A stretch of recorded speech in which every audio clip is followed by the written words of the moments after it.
Hello everyone. Before we dive into today's story, I'd love to ask for your support. Please subscribe and hit the bell icon to stay updated on our latest content. Your comments mean the world to us, so don't hesitate to share your thoughts. Now, let's get started with the story. Beneath the shrouded veil of night, the moon's silvery glow pierced through the rain-soaked air, casting a haunting brilliance on the surroundings. A grand mansion, towering and majestic like a forgotten palace, stood resilient against the relentless downpour, its grandeur accentuated by the glistening rain that embraced its every surface. Nearby, the forest surrendered to the storm, each droplet cascading from the highest canopies to the dense foliage below. Within this atmospheric tableau, a sizable window framed by dripping leaves bore silent witness to the unfolding drama inside. Raindrops streamed down the glass, distorting the view of two shadowy silhouettes locked in a poignant moment. The girl, clad in a delicate frock, gazed through tear-filled eyes, her expression a silent plea for acknowledgement of her humanity amidst the raging storm. Opposite her stood a man, cloaked and somber, his sword gripped tightly in hand. His ocean-blue eyes shimmered with unspoken turmoil. Behind the girl, reflected in a surface, he caught sight of her gripping a knife. In a sudden, startling motion, the girl lifted her head and lunged to strike. But the man evaded the attack with a deft movement, and in a flash, his sword pierced her heart. Thunder roared, and lightning illuminated the room in a brilliant, fleeting burst. The knife slipped from her trembling grasp. As she stumbled forward, her tears falling like rain. With her last strength, she wiped the man's eyes, mirroring the anguish etched on her own face. His features, a blend of physical pain and emotional torment, revealed the depth of his inner conflict. Slowly, she crumpled like a withering flower, her vitality ebbing away into the void. As life slipped from her body, fleeting memories of a hollow, unfulfilled existence surged through her mind. 25 years of unanswered questions and purposelessness. Even as the tragedy unfolded, a greater mystery lingered. Why had he chosen to take her life? Oblivious to the answers, the girl's heart yearned for another chance, a new beginning to escape the cruel destiny that had claimed her. As she closed her eyes, the weight of her sorrow pressed down on her like a shroud. Her final thoughts dissolved into a haze, a fog that enveloped her senses until a stark recollection broke through the haunting memory of her death at the hands of her husband. When she opened her eyes again, she was no longer in the grand mansion. Instead, she stood in a simple, unadorned room, the austerity of the space a jarring contrast to the splendor of the house she had known. Before her, a mirror reflected an unfamiliar sight, herself, adorned in an elegant off-shoulder gown, a regal necklace gracing her neck. Confusion gripped her as she stared at her reflection, her mind swirling with unanswered questions. How had she come to this place? What twist of fate had transported her from the tragedy of the stormy night to the quiet simplicity of this new reality? A gentle touch on her arm accompanied by a familiar voice calling her name disrupted her contemplation. "Milady," uttered a concerned figure in a worker's uniform, sporting small glasses perched on her nose. The genuine worry etched on her face bespoke a sincere concern for Adeline's well-being. "Are you okay?" inquired the woman named Elda, her tone polite yet laced with genuine worry. Adeline, grappling with disbelief, questioned Elda's presence. Elda, who Adeline was certain had met her demise, now stood alive before her. As Adeline wrestled with the incongruity of Elda's existence, fragmented flashbacks cascaded through her consciousness. Visions of Elda's death, Adeline's own revelation at a noble banquet, and the subsequent disapproval of her lowly origins plagued her thoughts. "Adeline, isn't your child Count Lawton cheated?" "My God," echoed the whispers of disdain that accompanied her revelation, exposing her as the illegitimate child of the Lawton household. A lifetime of enduring the stigma of her lowly birth unfolded before her. Amidst the haunting echoes of her past, Adeline abruptly pulled herself from the clutches of those memories. Finding solace in an instantaneous embrace with Elda, momentarily escaping the harsh reality that surrounded her. "Milady," Elda inquired with a deliberate slowness, her hands gently enveloping Adeline. Elda stood as the solitary ally in the midst of Adeline's tumultuous existence, a beacon of support in a seemingly hellish place. The revelation of Elda's continued existence brought genuine happiness to Adeline, dispelling any notion that this might be a mere hallucination. The palpable reality of the moment reassured Adeline. After a period of shared respite, Elda and Adeline found themselves seated on a bed, the weight of unspoken concerns lingering in the air. Elda, embodying her role as a trusted confidant, broached the topic of Adeline's impending marriage to the Duke, expressing worry for her well-being. Indeed, does Lady Adeline not wish for it after all? The marriage with that Duke? Elda's inquiry reflected her apprehension, perceiving Adeline's unease about the sudden matrimonial arrangement. Don't worry, Elda, I'm really okay, Adeline reassured with a smile, attempting to alleviate Elda's concern. Yet beneath the surface, a nervous tension pervaded Adeline's being. I'm nervous, Elda admitted, mirroring her own apprehension for Adeline's uncertain future in the new household. Elda, privy to Adeline's suffering within the Latin household, harbored genuine concern for her friend. That's what I like about you, Elda. Adeline chuckled, tenderly, wiping away Elda's tears. The memory of the pretty dress and ornaments she adorned served as a stark reminder that the day marked her engagement ceremony, devoid of any genuine affection, a marriage reduced to a mere contractual obligation. Adeline, contemplating her predicament, pondered the ironic twist of fate that led her back to the Latin household, where she continued to be treated as a disposable entity. Despite her initial resolve to escape, circumstances inexplicably pulled her back. Armed with a second chance, Adeline vowed to take control of her life. Standing by the window, she gazed at the world beyond, her thoughts weaving a tapestry of resolve.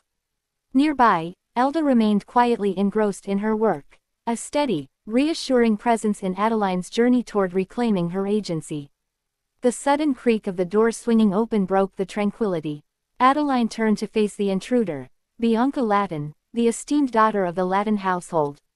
Bianca's lemon-yellow eyes gleamed with sharp intelligence, and she wielded her noblewoman's fan like a weapon, her gaze dissecting Adeline from head to toe. I've heard that clothes make the person. Not bad, Bianca remarked, her voice edged with calculated critique as she stepped into the room. Each word seemed to carry an underlying barb as she began her assault, questioning the worthiness of Adeline's engagement. Lucky, aren't you? I thought you'd live out your days alone. Who'd want to marry someone like you? Bianca sneered, her smirk dripping with condescension. That Duke of yours must have peculiar tastes. She closed the distance between them with deliberate poise, positioning herself before Adeline as if asserting her superiority. But Adeline stood her ground, her demeanor composed. Lowering her head slightly, she responded, her voice steady and firm. You're right, Lady Bianca. You are the shining jewel of the Latin household, Adeline began, her tone laden with subtle irony. It's surprising that someone would choose an illegitimate child like me over someone as illustrious as you. Lifting her gaze, Adeline locked eyes with Bianca, her unwavering stare a silent challenge to the disdain radiating from the noblewoman. Still, she added with a faint, knowing smile, to have a man who would choose someone like me, that's something I'm grateful for. Her words, though polite, carried a sharp sting that visibly pricked Bianca's pride. The room grew tense, even Elda pausing in her work to glance up in astonishment. The defiance in Adeline's voice was unexpected, a stark departure from her former self. Adeline's smirk deepened as she continued, her words carefully measured. There's a man willing to marry me, but... She let the sentence trail off, her silence inviting Bianca to fill the gap with her own insecurities. The balance of power shifted in that instant. Adeline's quiet strength left Bianca flustered, her polished facade cracking. What? You think I'd be jealous over you marrying a lowly duke? Bianca spat, her voice laced with frustration, though it lacked its earlier confidence. Adeline said nothing more, her poised silence a testament to her newfound resolve. For the first time, Bianca's insults failed to shake her. She had taken the first step toward shaping her own destiny, leaving both Bianca and Elda to grapple with the woman she was becoming. Ah, sorry, our situations are different. You weren't even able to get chosen. Adeline countered, striking a nerve with Bianca through her pointed words. Why you? Gripping her fan furiously, Bianca raised it threateningly, fueled by the intensity of her anger. Are you being serious right now? An illegitimate child should have some gratitude. Bianca's shout echoed in the room, attempting to put Adeline in her perceived place. Just as tensions reached a boiling point, a knock on the door interrupted the confrontation. A butler entered, clearing his throat to gain their attention. Lady Adeline, Duke Ben Zark wishes for your presence in the drawing room, he conveyed with respect, bowing his head.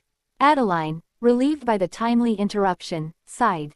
At the prospect of the impending farewell, passing by Bianca, she whispered with deliberate calmness, then farewell, signaling the conclusion of their tense exchange as she prepared to face the next chapter in her tumultuous journey.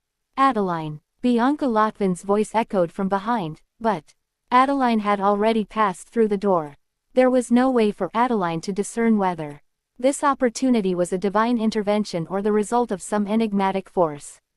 There must have been a reason she returned to the day of her ill-fated marriage, Adeline contemplated as she traversed the corridor. Suddenly, she was reminded of her destination. The place from which no one emerged alive, the land of darkness. A ruthless duke, Horace Ben Zark, ruled over that realm, wielding a power so formidable that not even the emperor dared to challenge. On her way to a reunion with her disreputable husband, Adeline reached the end of the corridor, where the drawing room door awaited her. Pushing the door open, Adeline stepped into the room, bathed in its light. The sudden entrance drew the attention of everyone present. With a hand over her heart, Adeline scanned the room, searching for Horace Ben Zark, the man she loved excessively and died for by his sword. Finally spotting him standing amidst the windows bathed in sunlight, she could only discern his silhouette. Gradually, she approached him, and as she reached him, his cold blue eyes met hers. Are you Adeline Lawton? He inquired, his gaze piercing and direct, locking onto her eyes. With regal poise, Adeline entered the room, lifting her frock. On both sides as she walked, a picture of nobility. A cheerful chuckle escaped her lips as she addressed Duke Ben Zark with a newfound confidence. I do not believe we've met, Duke Ben Zark.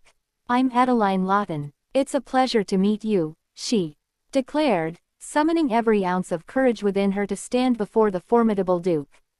Her approach exuded a charm that belied the turbulent journey she had endured.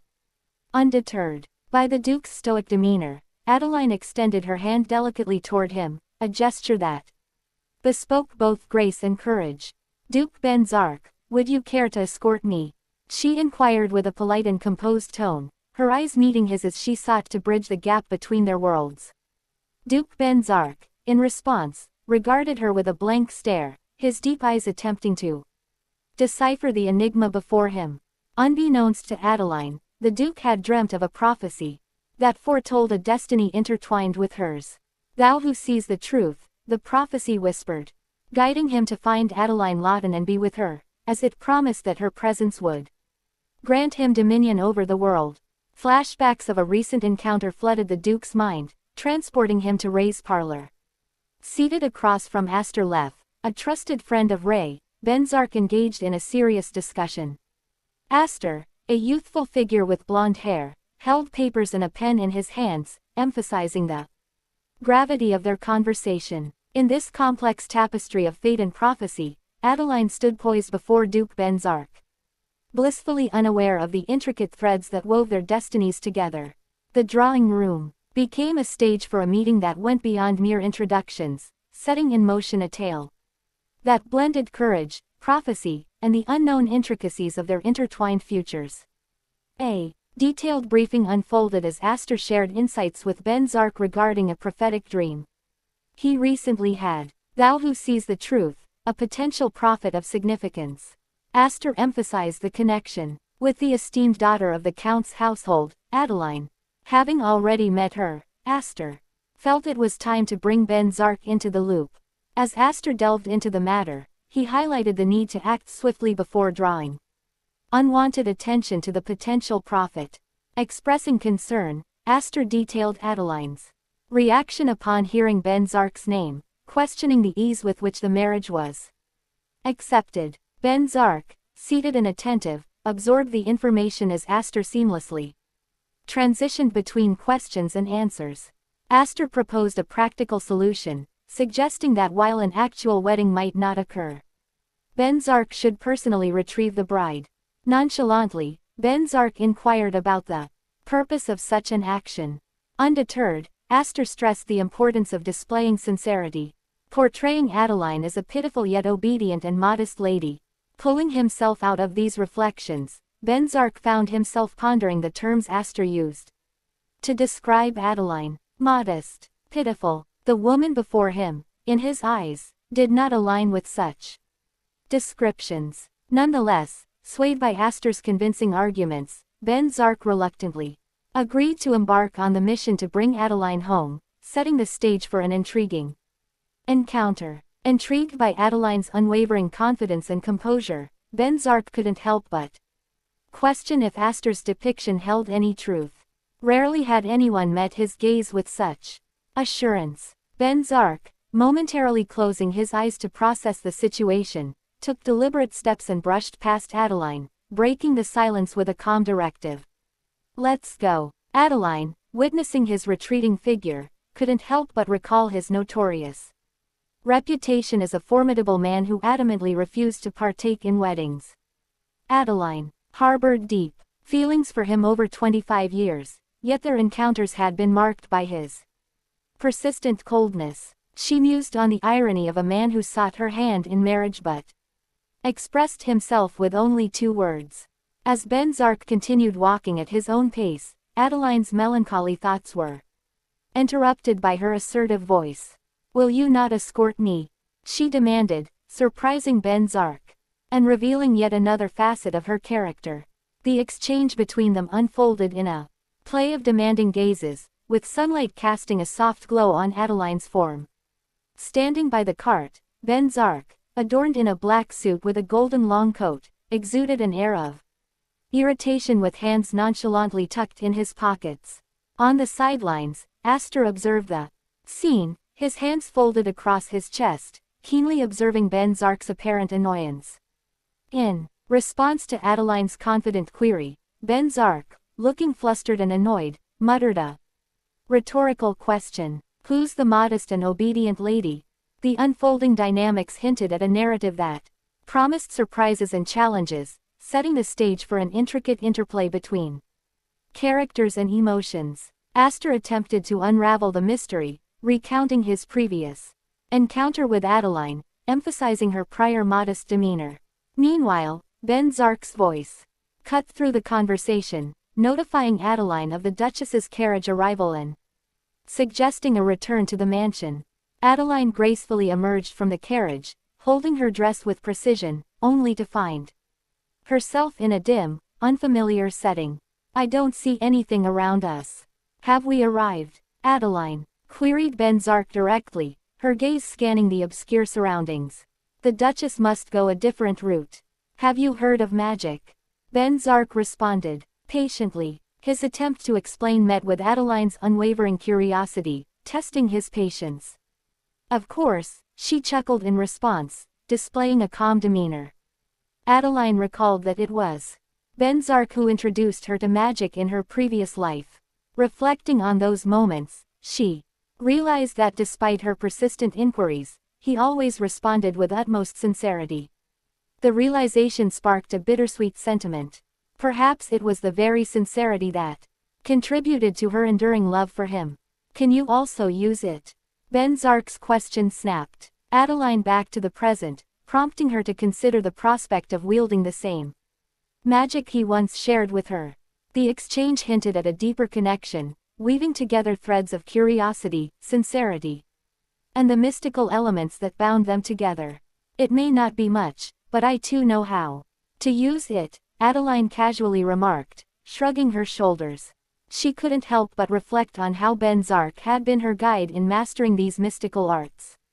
Adeline harbored a sense of gratitude for his teachings, realizing she hadn't been able to Reciprocate in any meaningful way. What magic can you use?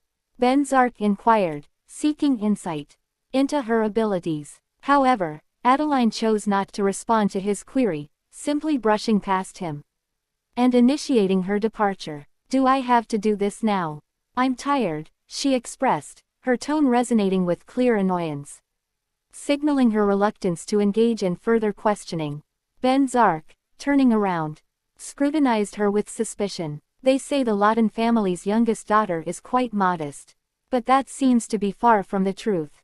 Ben Zark commented in a cold tone, prompting Adeline to sharply turn around and lock eyes with him. If that's what you like, then you can just go search for a woman who acts in such a way, she asserted, each word delivered with purpose and clarity. The tension in the air was palpable, and even Astor, observing from a distance, found himself flustered by the unfolding dynamics between Adeline and Ben Zark. Have you used a teleporter before? Ben Zark inquired patiently, redirecting the conversation to the imminent magical endeavor. No, I have not, Adeline responded with nonchalance, casually shrugging her shoulders. People sometimes faint on their first time, so be careful, Ben Zark warned, emphasizing the potential challenges of the upcoming teleportation. Preparing Adeline for the experience, he gestured towards the ground, initiating the intricate magic. Patterns began to materialize, and a soothing blue light emanated from them. Adeline, still grappling with the idea of teleportation, affirmed her commitment with a determined tone. I'll try my best, she assured as the teleportation process unfolded. Under the full moon, they materialized on the grounds in front of a dark palace-like mansion. The grass beneath Ben Zark's feet rustled as he advanced towards the mansion. As that woman should be unconscious by now, so, Ben Zark began speaking, only to be interrupted by Adeline's voice. Is this the duchy? The trees are cool, and it's a very nice place. Adeline, seemingly enchanted by her surroundings, explored the area with genuine interest. Her appreciation for the scenery was evident in her voice, providing Ben Zark with a refreshing perspective. Delighting in the simple pleasure of touching each tree, Adeline's reaction added an unexpected layer to the otherwise solemn atmosphere. Adeline, joining her hands in front, assumed a serious tone as she addressed Ben Zark with a proposal. Now then, I'd like to propose a few things, she stated, looking directly into Ben Zark's eyes. Do you think you're in a position to be making proposals? Ben Zark scoffed, mocking her perceived status. Oh, of course. There's something you want of me. You aren't thinking of getting it for free, are you? You are a duke, are you not?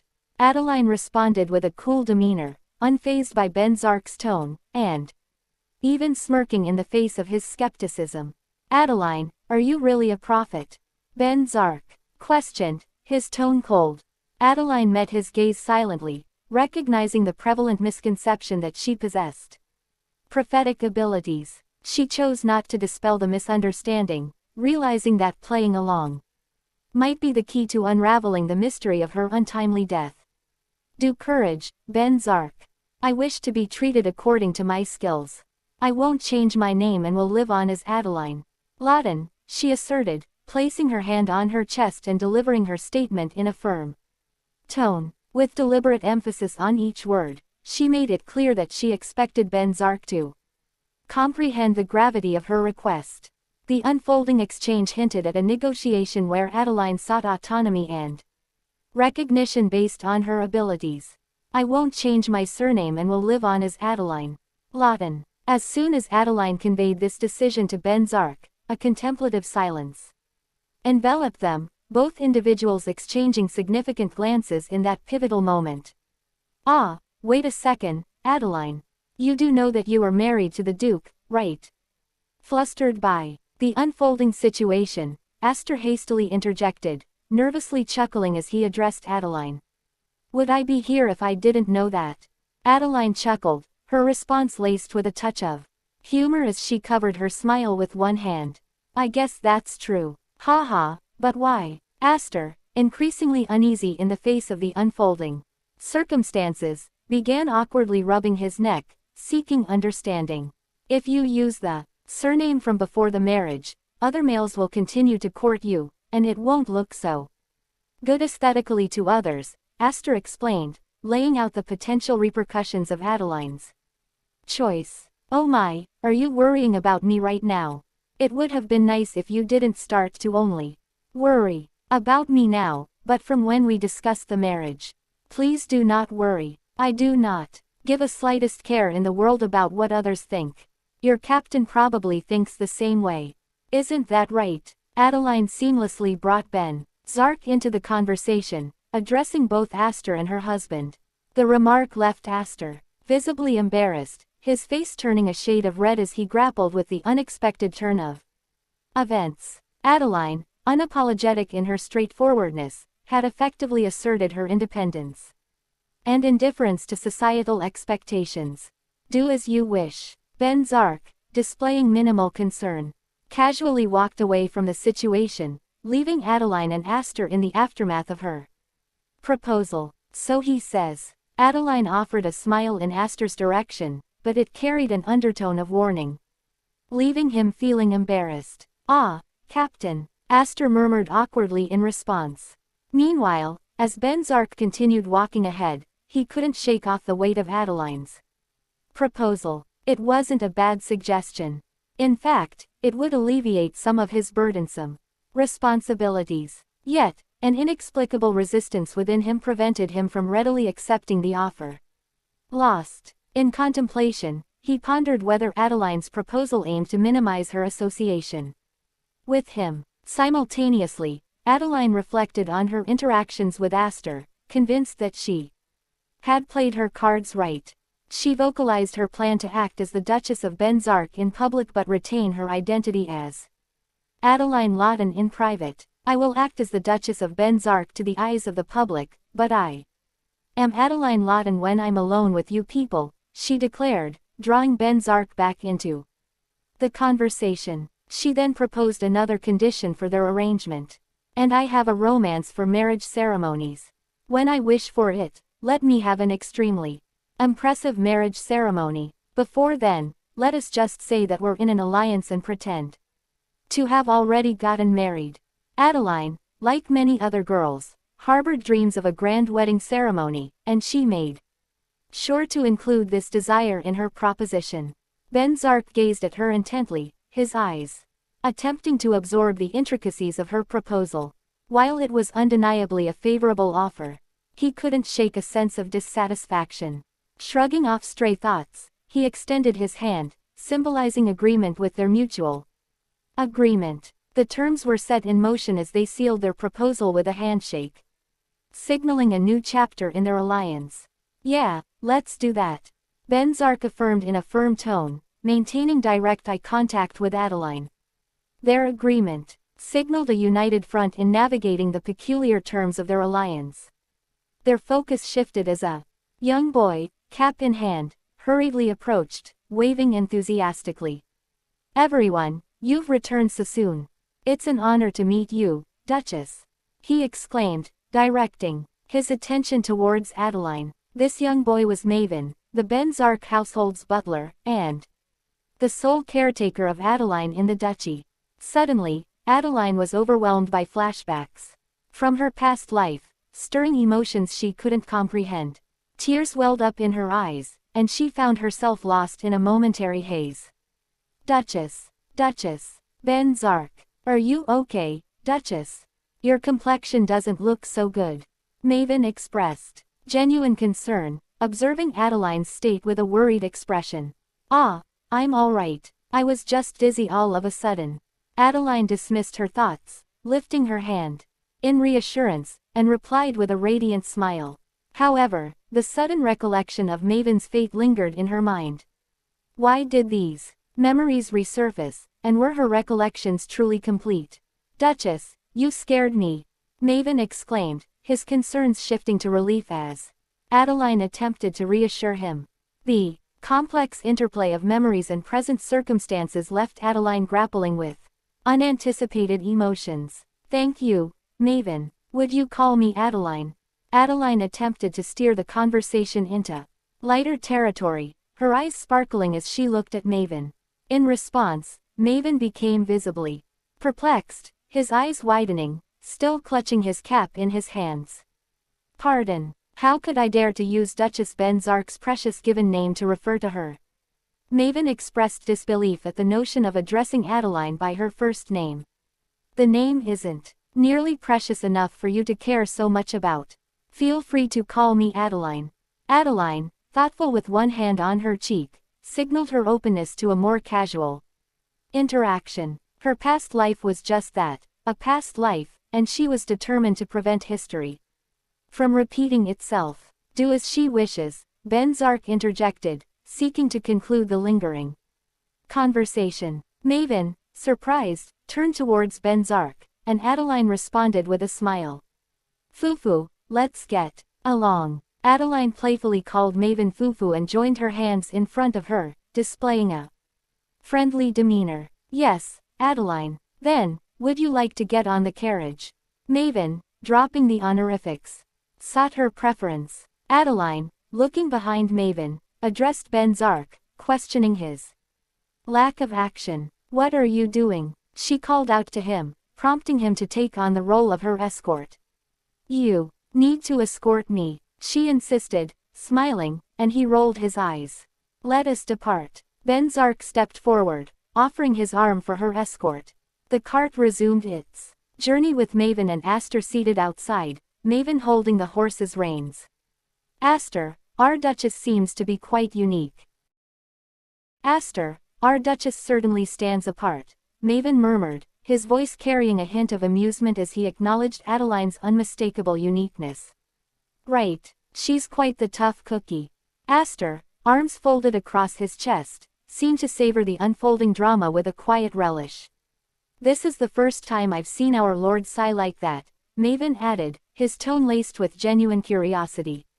Sighing. That's not all, Aster chuckled, recalling a particularly amusing moment. I even saw the captain getting flustered. Maven's eyes widened in disbelief. Our Lord. Flustered. You're joking, right? Is such a thing even possible? Apparently, it is, Aster confirmed with a broad grin. It was quite strange to witness. Maven shook his head in amazement. I suppose life really is full of surprises. Aster shrugged, his smile lingering. Never thought I'd see the Duke express anything remotely human after he was given away. But here we are. The thought brought a spark of intrigue to their conversation, both men silently agreeing that things were about to get interesting. Inside the carriage, Adeline and Ben-Zark sat across from each other, a charged silence hanging in the air. Adeline, her gaze drawn to the scenery beyond the window, occasionally found her eyes meeting Ben-Zark's cold, unyielding stare. It was deeply uncomfortable. She inwardly cursed her decision not to sit beside Maven instead. What on earth was his problem? Why did he keep staring at her like that? Monkey. Stupid idiot, she thought furiously, branding him with the sharpest insults her mind could conjure. It felt as though he were attempting to decipher her very thoughts through her eyes, though she knew that was impossible. Shaking off the notion, she turned her attention back to the barren landscape outside the carriage. The vast, desolate land stretched out before them, encircled by the towering walls of the castle. Beyond lay the ominous forest of darkness. Past that stood the central residence, marked by the looming black tower, along with the servants' lodgings and stables. Adeline couldn't help but notice the utter lack of effort put into maintaining or beautifying the land within the duchy. It felt neglected, almost barren, its potential left entirely untapped. This place could be so much more, she remarked suddenly, breaking the silence.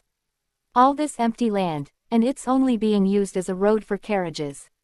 What a waste. Ben-Zark remained silent, his cold demeanor unshaken. I'm thinking of designing a magnificent garden here. What do you think? She asked, her tone casual yet probing, as though testing the waters. Do as you wish, he replied curtly, his arms still folded across his chest, his disinterest plain. Adeline blinked, momentarily caught off guard by his easy acquiescence. Oh my, really, even if I were to create a garden more splendid than the imperial family's? She teased, leaning into the challenge. His response was as impassive as ever. Aren't you planning to do whatever you want anyway? Why ask for my opinion on matters where you've already decided the outcome? Adeline bit back a grin, his dry retort both exasperating and amusing. Well, if you're offering no objections, then I suppose I'll take that as your blessing. The Duke remained silent, his gaze steady and unreadable, leaving Adeline to turn her thoughts once more to the ambitious garden she intended to create. Strange matter, she pondered. Talking to him was surprisingly easy. Why did she suppress herself so much in the past? Was this why people say getting off on the right foot is important? Well, whatever. She was currently a wiry woman who could do whatever she wanted. This was what she deserved. In that case, she guessed she would do everything she had only imagined in her past life. She wondered what kind of trees she should plant in that garden and what kind of flowers to grow in the flower beds. She was looking forward to tomorrow, filled with excitement. As soon as they reached the mansion, Adeline entered and saw servants standing in line, their heads respectfully bowed. The servant at the forefront smiled as they entered, putting his hand over his chest in a gesture of dedication to his job. Welcome. It is a pleasure to serve you, madam. Shall I begin preparations so you may relieve your fatigue? He said politely, his smile reflecting genuine warmth. Yes, I shall leave it to you. I'm a bit tired. Adeline responded with a smile, appreciating the servant's courteousness. Then, follow me this way, the servant directed while ascending the stairs. The third-floor rooms are large, and the sunlight comes in well, so it's really great. It's the room next to the master's, so you'll feel safe. Maven followed behind and whispered, adding a touch of reassurance. Haha, is that so? Adeline chuckled, expressing genuine amusement. She was so glad that Maven was alive. How relieved she was to have someone in this mansion to provide her support. They continued walking down the corridor, the servant leading the way. The servant stopped in front of a room, and Adeline instantly recognized it. The room that, in her previous life, wasn't hers. The one that became the domain of Gila Alton, the woman who stood beside Ray upon his return, a beautiful figure with scarlet hair and bold eyes. The servant held the handles of the door, turning around with a bright smile. Here is the room you will be using from now on. At last, she finally entered this room. In her previous life, the owner of this room wasn't her. Adeline swore that she won't lose these rights she took for granted this time. She was lost deep in her own thoughts and was walking in the room blankly looking around and thinking all again. Are you satisfied with this room? Adeline heard Benzark's voice from behind. Yes, it is to my taste. She turned around and smiled in response. That's good. Rest, Benzark said and left the room, leaving her behind with Maven. Aster departed with him as well. Wow, Adeline, I was really surprised, Maven expressed in a tone of astonishment as soon as Benzark left. Really? Why? She looked at Maven, curious about his surprise. Our master isn't the type of person to look out for someone else's feelings like that, Maven explained, hands on his waist, his surprise evident. Is that so? What would he normally do? Adeline inquired, finding the topic intriguing. He'd immediately just go to his room. Maven rolled his eyes. Haha, he is the type of person to do that. She smiled, appreciating the insight into Benzark's usual behavior. Of course, I'm not saying he's a bad person or anything. It's just that his personality is a bit blunt. Maven mentioned casually as he walked towards the door. I understand. Since Maven is saying it like that, I'll believe you, Adeline nodded. Maven was right. Duke. Benzark might not have actually been a bad person. However, Benzark was cold and calculating. Normally, people call that kind of person the worst. But since marriage was a tool for him in the first place, she was pulled out of her thoughts as soon as she heard Maven speaking again. All right, if you need anything, just ring the bell and a maid will come attend to you. Would you like to dine right now? He turned around, and Adeline started walking with him towards the door. Gosh, is it already that time? Adeline asked surprisingly, then she stopped as she realized how tired she was. Well, I'll hold off on lunch. There's a lot to organize while I take a break, she said thoughtfully. Then, will you come to eat dinner? Maven asked, walking towards the door. Of course, Maven. Don't worry about me, go do your work. She was so happy to see how worried Maven was about her.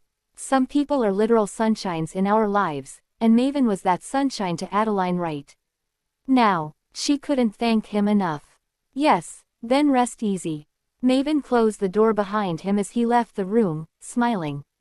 After a while, she was laying down on the sofa, trying to get some rest when the door knocked slightly. Your Grace, may I enter? Adeline heard a light-pitched voice. Come in, she said while laying down there. She didn't plan to get up to greet the incoming person, she was just so tired. A maid entered the room and came in front of her. She bent down her head and greeted her. I am Catherine. I will be taking the role of your Grace's servant from today onwards, she said in a low voice without raising her head. Ah, Catherine. As soon as she heard the maid's name, she sat down on the sofa, looking towards Catherine in surprise. Yes, Your Grace, Catherine nodded her head. She got flashbacks of their first meeting where Catherine looked so timid. Take care of me, Catherine, she requested this of Catherine on their first meeting. Yes, take care of me, Catherine responded in her low voice. During their first meeting, Catherine showed respect, but she soon started looking down on Adeline. Why do people make light of Adeline when she treated them nicely? I see. What's your age? Adeline asked slowly with one hand resting on her forehead. I am 22, Your Grace, Catherine replied obediently. All right, I'll call you if I need anything, so leave now. She raised her hands and pointed her to leave the room. Yes, Your Grace. Then I shall leave, Catherine said slowly and turned around to leave. As she was walking out of the room, she thought of what she should do. Adeline's reaction wasn't great. Did she maybe make a mistake? Catherine was lost deep in her thoughts, not realizing she was about to hit a table. A pot was on the table. Ah, she screamed in pain as it hit her. Soon her reflexes woke up, and she turned around. The pot on the edge was about to fall off. Oh no, the flower pot. Catherine thought miserably. It's dangerous. Adeline lunged upon her to save her from this pot, which was about to fall on her feet. Adeline pulled Catherine towards her. Your Grace. Catherine's eyes widened as the sound of the flower pot breaking echoed in the room. Adeline was holding Catherine, and both of them looked towards the broken pot. It was a flower pot worth 10 months of Catherine's salary. Catherine saw the broken pot sadly. Ah, the flower pot. What should I do? Catherine started biting her nails anxiously, looking down at the flower. Catherine. Adeline tried to call her. I apologize. Because of my carelessness. Catherine stared blankly and anxiously at the broken pot and said in an emotional tone. She was about to cry. Catherine. Adeline held her shoulders and tried to get her attention. As soon as Catherine saw her, spoke softly. I'm not talking about the flower pot. Are you okay? Are you hurt anywhere? Adeline asked her worriedly. Ah, pardon me. Because I was in a hurry. Catherine came in front of Adeline and bent down to apologize. It was just a single mistake. Nothing to make a fuss over. It's okay, since you didn't get hurt. You don't need to worry about the flower pot. I'll call you again in the afternoon. Adeline tried to clear the atmosphere and smiled. Thank you, Your Grace. Catherine could not believe a person could be this soft in such a situation. She was flustered by Adeline's way of handling the situation beautifully and gracefully. Catherine came out and stood in front of the door. For some minutes, trying to process whatever happened inside. Her Grace is such a wonderful person. I didn't know she would be like that. I was stupid to get envious at the news that she was getting married to the master. How can she look so pretty like a doll? She thought as she walked in the corridor. Her ears and cheeks were red with embarrassment. Catherine got flashbacks of the moment that happened a few minutes ago in Adeline's room. She was so thankful for Adeline's great character. She couldn't believe that she was the personal maid of someone like her. I'm so happy. I must Tell everyone how beautiful and cool the Duchess is. I'll make her grace the most honorable person in this house. She talked to herself as she walked down the corridor. Meanwhile, Adeline was wondering why her ear was itching all of a sudden. It was because Catherine was talking about her. Later that day, Ben Zark was staring at the closed door of Adeline's room, and he suddenly remembered what she said to him after teleportation in front of the mansion. Before then, let us just say that we're in an alliance and pretend to have already gotten married. He drew himself out of that memory and looked at her room's door again. Adeline, he murmured. Adeline remained on the other side of the wall, but for Ben Zark, this spatial separation did little to alleviate the weight of the memories from that day. Despite his fondness for the past, he found himself unable to afford the luxury of dwelling on a girl like Adeline. Attempting self-reassurance, he grappled with an unintentional perturbation stemming from the circumstances. Puzzled by the unprecedented intensity of his feelings, he questioned the root cause behind his uncharacteristic unease. Engulfed in contemplation, Astor's knock interrupted Ben Zark's introspection. The door creaked open as Astor announced his entrance. "Captain, I am coming in." Ben Zark, lifting his chin from his hands, responded with a surprised inquiry. "What is it?" Astor, closing the door behind him, approached the desk with a measured stride. As Astor positioned himself in front of Ben Zark, he adopted a professional tone, beginning his communication with succinct clarity. "Well, I wanted to discuss our future plans, but I was also intrigued by your thoughts," came the opening statement, delivered with a degree of assertiveness. The response, however, was curt and dismissive. "If you're going to speak nonsense, leave." Undeterred, the speaker pivoted to a topic with more weight. "It's a different story if it's about prophecies." This triggered a contemplative response.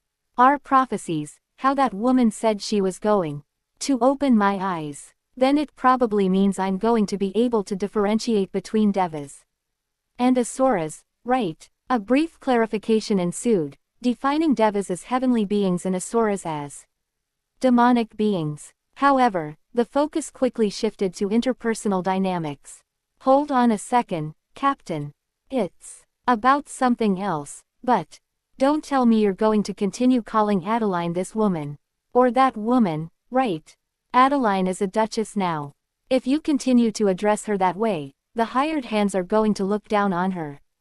In response, a counterpoint was raised. "Look here, A.S. Is her title what's important right now? There are a mountain of things to talk about." A.S., undeterred, emphasized the significance of the issue. "No, I personally think that this is the most important issue at hand. Adeline is your family now, Captain. You might have forgotten it, but humans normally live their lives while forming relationships. They betroth and marry them. They have kids with them and create a family. You should already know that I don't have the luxury to be playing house like that." He was well aware of A.S.'s underlying message. However, the year was 512, and after the heavenly demonic war ended with the defeat of the devas, their focus had been solely on reviving the heavenly realm. 60 years had passed since he barely managed to awaken A.S. and Wacken, with no traces of the other devas found, and scanned information about the Demon King and the entrance to the demonic realm. So, was there a message from Wacken? Were they able to find traces of the devas who entered Tranquility? In response, A.S. provided an update. "Wacken did contact us, but it was mostly useless information. Well, they were able to find traces but couldn't stay too long because of how cold it was. See, this is why you should have left things like this to me." Stupid Wacken. They're not patient at all, and they're such a crybaby. They really aren't patient. Anyways, once they return, we should go to the land of ice. It might be best for you to join us then. Captain, it's quite far, so even if we use teleport, it'll take a few days. Since I don't have a lot of divine power left, I guess there's no other choice. A moment of reflection led to a realization. The woman had mentioned using magic. Was it possible to be a prophet and use magic? The Deva's tree of life was dead, and the tree of Azura should have also weakened with their leader in hiding. This explained the disappearance of beings capable of using magic, as the tree was the source of both divine and demonic power. With the withering of the tree, such powers naturally dwindled. As Adeline Lawton, the one who sees the truth, was prophesied to open Benzark's eyes, he wondered if her ability to use magic was connected. What did it mean to see the truth? Divine and demonic power. As these thoughts swirled, a discomfort lingered, prompting the question. Why did he feel uneasy and peculiar when looking into her eyes? The memory of her face, especially her deep purple eyes, intruded upon his thoughts. The afternoon arrived, bathing the interior in golden light. Dimly illuminated by the afternoon sun, everything in her room exuded calmness, devoid of any disruptive noise. On the bed, she peacefully slept until the moment her eyes fluttered open. Momentarily adjusting to the light, lifting her head, she surveyed her surroundings, finding the atmosphere strangely unfamiliar. Her gaze wandered from the ceiling to the curtains surrounding the bed and the unfamiliar canopy. What was this canopy? She pondered, attempting to reconcile her surroundings. The effort to recall gradually intensified, and as she pressed her mind to remember, a sudden clarity washed over her. The disorientation of sleep faded, and she realized she had returned to Ben's Archduchy. No longer reclined on the bed, she sat upright, gazing blankly outside the glass window. Her focus, however, wasn't on the scenes beyond the window, rather, it was absorbed in introspective thoughts, reflecting on the improbable nature of her resurrection, how she died but returned by traversing time. She marveled at the absurdity of her newfound existence. Lost in contemplation, the knock on the door abruptly snapped her back to reality. "Your Grace, it is Catherine," echoed Catherine's voice from beyond the door. "Come in," Adeline exclaimed loudly, ensuring Catherine could hear her. The door swung open a moment later, and Catherine, after excusing herself, entered the room with her head lowered. "I came to ask how you would like your dinner prepared," Catherine inquired, her voice hushed. Head still bent. "You came just in time. I was right about to call you," Adeline replied, offering a smile. "Then shall I lead you into the dining room? Or would you prefer I bring the meal here?" Catherine respectfully posed the options, maintaining her lowered head and avoiding eye contact. "I'll eat in the dining room," Adeline decided, attempting to rise from the bed. Mid-sentence, she paused, noticing Catherine's persistent posture. "I can't leave the room like this, so can you help me?" Her words trailed off as she observed Catherine's unyielding stance. "Were you planning on staying frozen like that?" Adeline pointed out, gesturing towards Catherine's posture. Caught off guard, Catherine's face flushed with embarrassment. But how could I dare?" she stammered, unable to complete her sentence. "Raise your head. I don't enjoy having conversations while looking at the top of another's head," Adeline urged, attempting to lighten the atmosphere, encouraging Catherine to lift her head. Without hesitation, slowly, Catherine complied, revealing a red-faced countenance. Adeline responded with a cheerful smile, stepping forward. "See, it's such a waste of that pretty face." Adeline cheered her up, adding, "It's much better now." Thank you," Catherine expressed in a slow voice, her admiration for her duchess growing.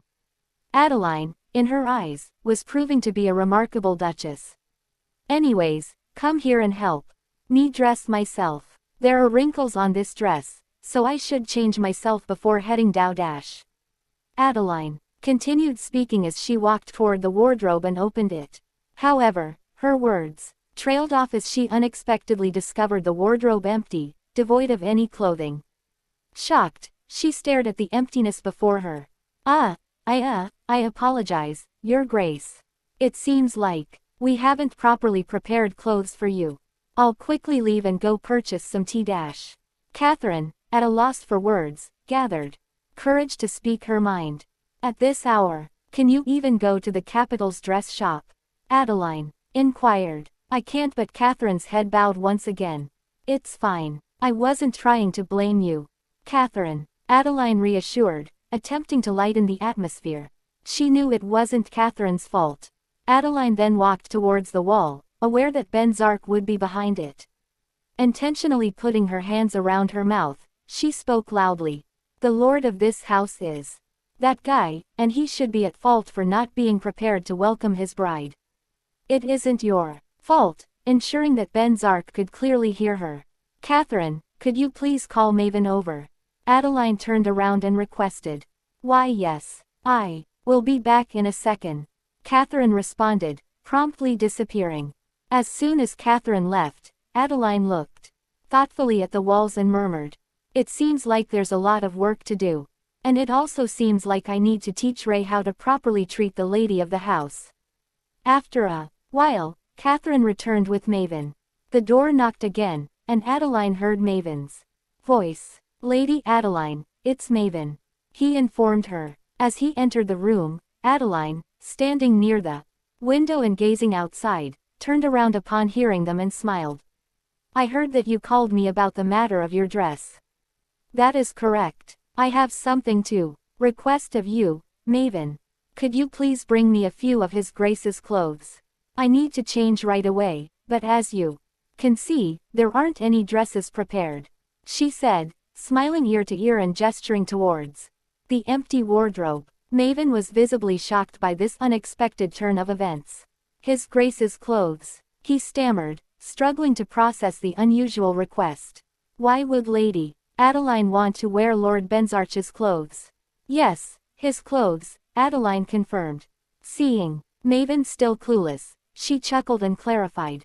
The person who created this situation is the Duke who didn't take care of me. But that doesn't mean I could just put on whatever, right? Therefore, His Grace should be at fault too. While you're at it, please bring some of his finer clothes.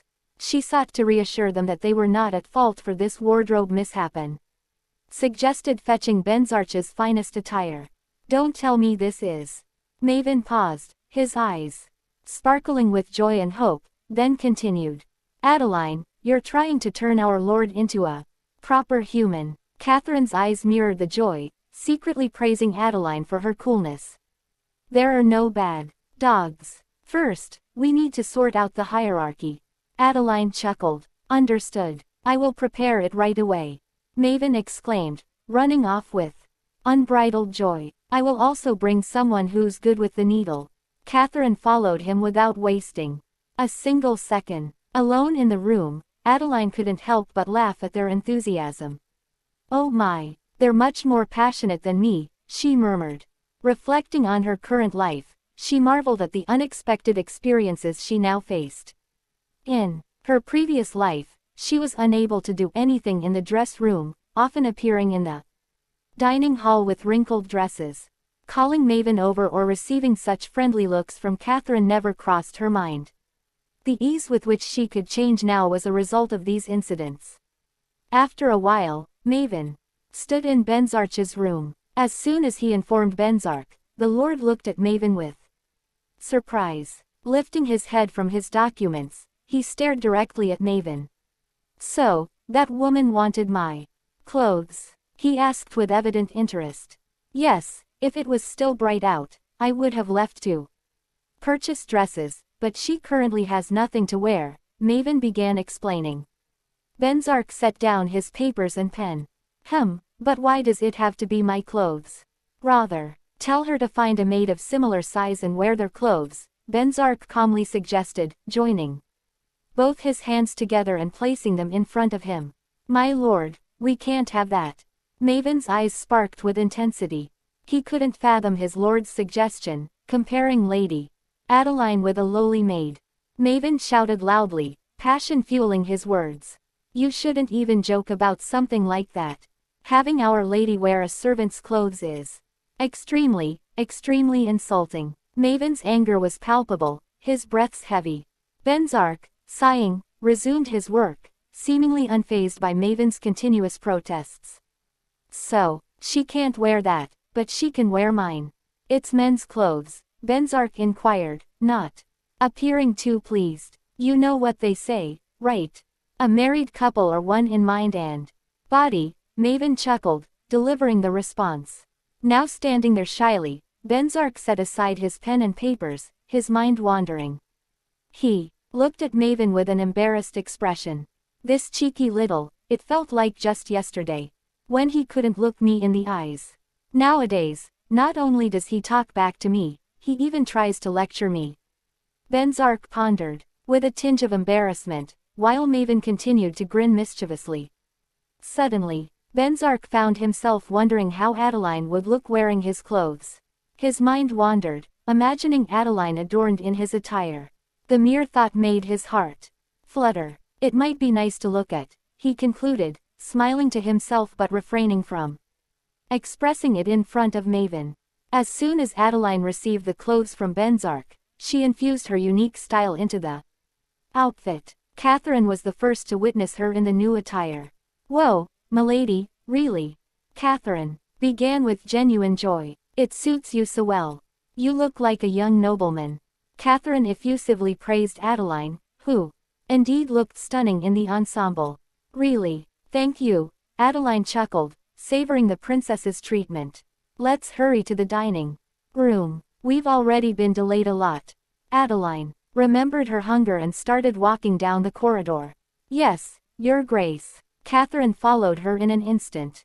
In the hallway now, the night moonlight was filling everything with its brightness. Catherine confidently led the way, and Adeline walked behind her, exuding a newfound confidence. Even if she didn't tailor the clothes herself, having someone who tailored them to her size felt like a refreshing change. Tasks that she once had to handle on her own could now be delegated to others. While it initially felt a bit strange, Adeline found the experience to be surprisingly liberating, similar to the relief she felt when removing a suffocating corset. She realized she liked this attire more than she had anticipated and contemplated dressing like this more often while touching her collar, reveling in the newfound ease of breathing. Upon reaching the dining hall, Maven eagerly opened the door, flooding the room with light and the smell of amazing food. "Ah, you've arrived. We've just completed our preparations," Maven announced, his jubilant tone faltering as his gaze landed on Adeline's attire. His eyes widened, shimmering with astonishment. "Adeline," he exclaimed, his voice brimming with sincerity, "you're far more striking than I ever imagined. Dare I say, even more so than Aster." Adeline arched a delicate brow, a teasing smile tugging at her lips. "Maven, is Aster truly the first person who comes to mind when you think of someone handsome?" "Not the Duke." Maven laughed, shaking his head. "His Grace. There's no need to even mention him, he's undeniably handsome. But let's be honest, it's his sharp tongue that detracts from the appeal. Aster, on the other hand, has an undeniable princely charm, wouldn't you agree?" Adeline tilted her head, feigning thoughtful consideration. "I suppose you could describe him as the textbook example of a handsome man. He is distinct from his Grace, though." Eager to defend his argument, Maven leaned forward. "Precisely. Aster has that elegant aura, a refined demeanor that sets him apart." Adeline smirked, her tone light but laced with mischief. "Yet, no matter how I consider it, I just don't see it. Aster's allure seems to escape me entirely." Maven sighed dramatically, his shoulders slumping. "Perhaps you just haven't seen him in the right light, my lady." Adeline's smirk deepened. "Or perhaps I simply have higher standards. Well, let's settle this once and for all." Maven leaned back with a playful grin. "You think his Grace is the most handsome, don't you?" Adeline's eyes narrowed, a faint blush coloring her cheeks. "Are you mocking me, Maven?" "Perish the thought," Maven replied swiftly, raising his hands in mock surrender. "I wouldn't dare." Adeline rolled her eyes, waving off his antics. "In the end, who cares if someone is handsome or not?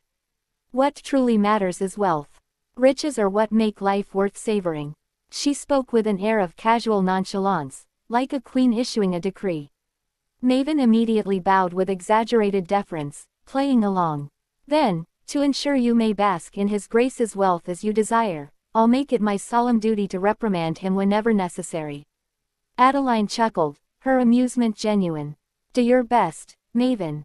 As she sat, Catherine stepped forward gracefully, adjusting Adeline's chair with practiced elegance. Adeline nodded her thanks, settling into her seat with quiet poise. Despite the lively conversation, her mind wandered to Ray Banzark, the man who had once occupied her heart, only to extinguish her life. There had been a time when she admired him unconditionally, but that was in the past. Now, even surrounded by luxury, she couldn't escape the oppressive weight of solitude. Her fork hovered idly over the steak on her plate, tracing absent-minded patterns. Maven's voice broke through her reverie. Adeline, is the meal not to your liking?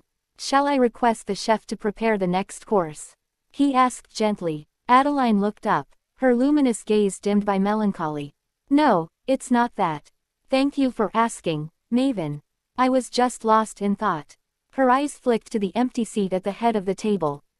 Tell me, does His Grace normally abstain from dining with others? Maven hesitated, forcing a smile. Well, His Grace typically prefers to dine in his chambers. Typically, Adeline echoed, her lips curling into a faint, sardonic smile. That sounds like a polite way of excusing his deliberate absence. Do you expect me to simply accept such behavior as his usual? And not at all, Lady Adeline. Maven stammered, his confidence faltering. I misspoke. Please forgive me. There's nothing to forgive, Adeline said evenly, her tone cool and resolute. But do relay this message to His Grace. Whatever his previous habits, he now has someone to dine with. I expect him to join me at dinner moving forward. If he chooses to remain ensconced in his room, then I will simply refuse to eat. Let him know I am entirely serious. With that, Adeline set her fork down with deliberate finality, her determined smile a striking contrast to her serene composure. She had been granted a second chance at life, and this time, she would not settle for less than what she deserved. Change was not only necessary, it was inevitable. The story ends here, my dear friends. For the next part, please comment below. We are aiming for 100 likes. If we don't reach this goal, we will discontinue this story.